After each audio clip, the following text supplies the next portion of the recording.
Think about the last time you saw your child give away their favorite toy because they just couldn't say no, or watch them stay silent when another child was being unkind to them. These moments are difficult for us as parents because we want to jump in and fix everything, right? Think about it. If we constantly dismiss our children's opinions or feelings at home, how will they learn that their thoughts are worth expressing elsewhere? Hi everyone, I am Ankita. Welcome back to my channel where I blend Montessori principles, neuroscience, music and positive parenting to help you follow your amazing child from day one to forever. Today we're diving deep into something that many parents struggle with, teaching our children how to stand up for themselves. This is such an important life skill that helps build confidence, healthy relationships.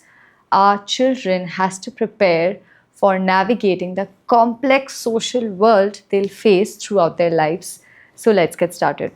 And before we begin, if you're new here, make sure to hit that subscribe button, turn on notifications so you never miss any of our positive parenting content. So let's start by talking about why this skill is so important. Think about the last time you saw your child give away their favorite toy because they just couldn't say no, or watch them stay silent when another child was being unkind to them. These moments are difficult for us as parents because we want to jump in and fix everything, right? But here's the thing. We won't always be there to speak up for them.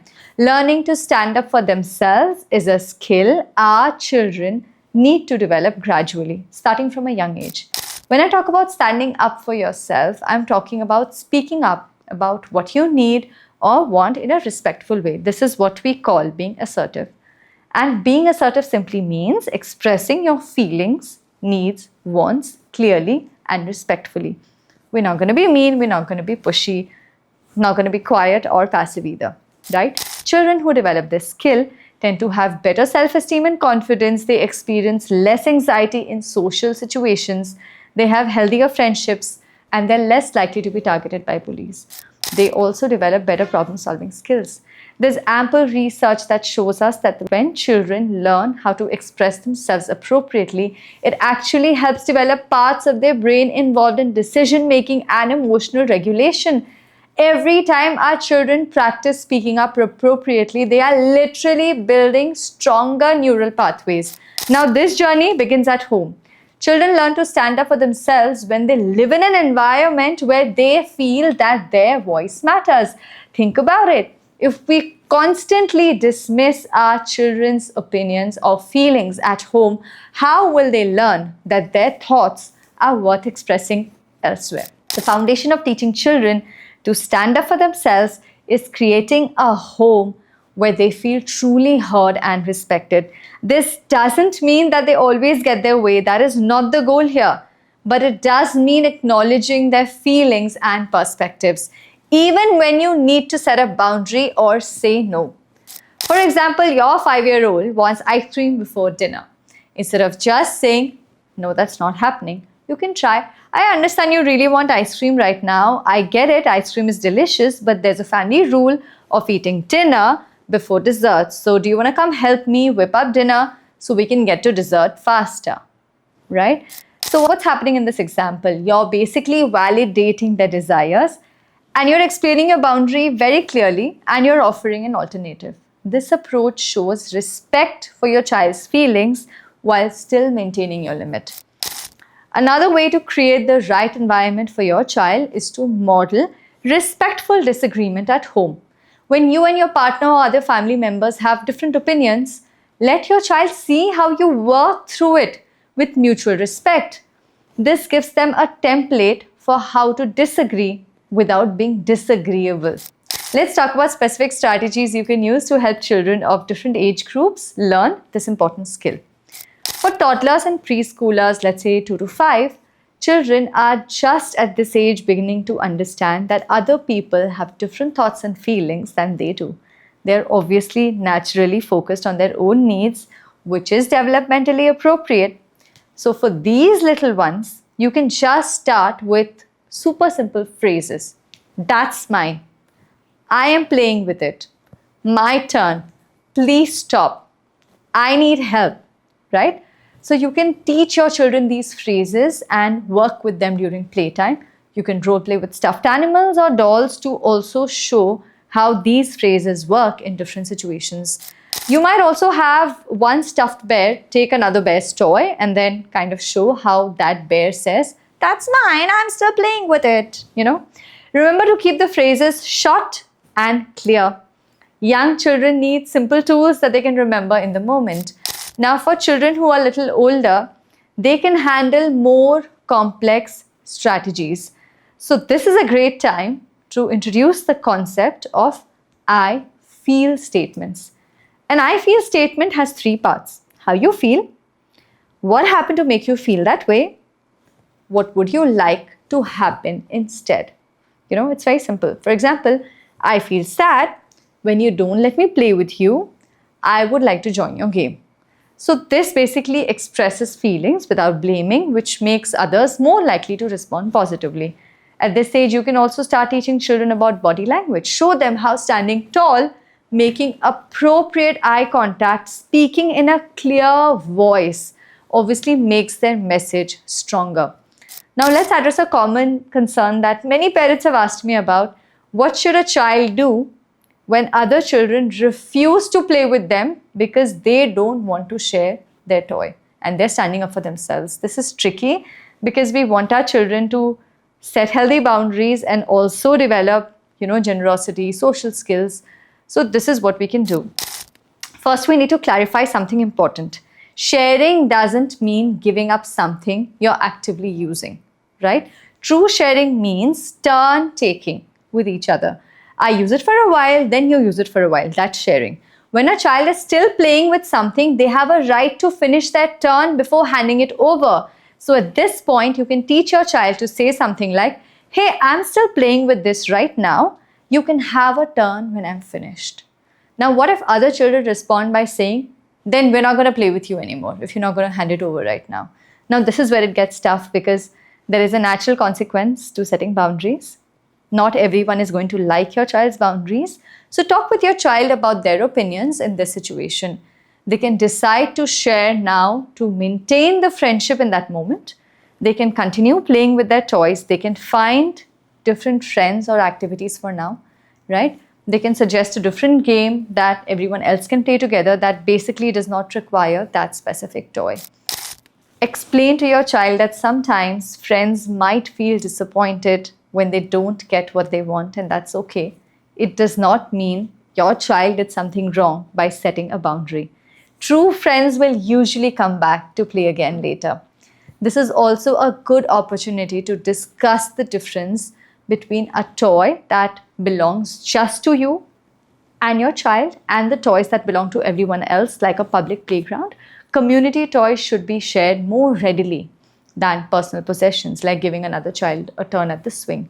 The key message here is it's okay to finish your turn before sharing, and it's important to actually share when you're done. Both parts matter. An important part of learning to stand up for yourself is understanding that it won't always work out the way you want. Sometimes, even when children express themselves perfectly, others might not respond positively. And this is where resilience comes in. What is resilience? The ability to bounce back from disappointments. Help your child understand that the goal of standing up for themselves isn't necessarily to change the behavior of other people.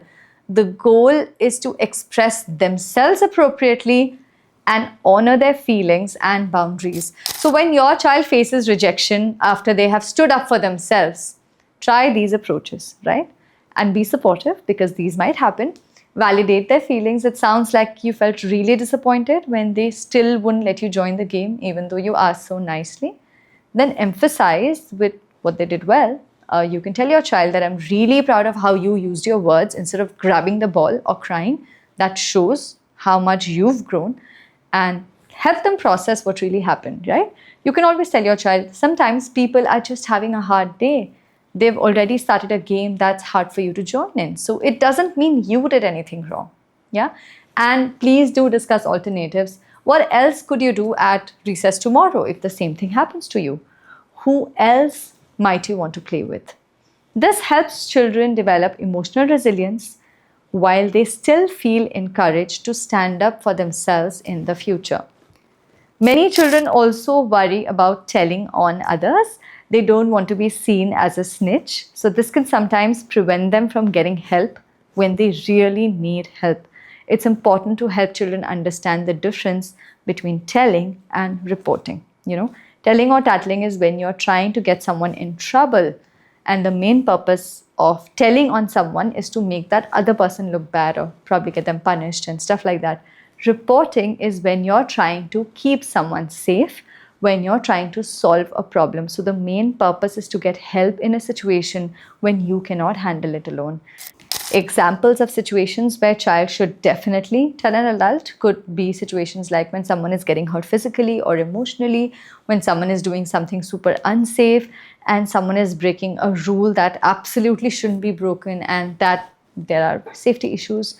So a problem which is too big for them to solve without help, they can always go and report. One of the powerful ways children learn is by watching the adults in their life.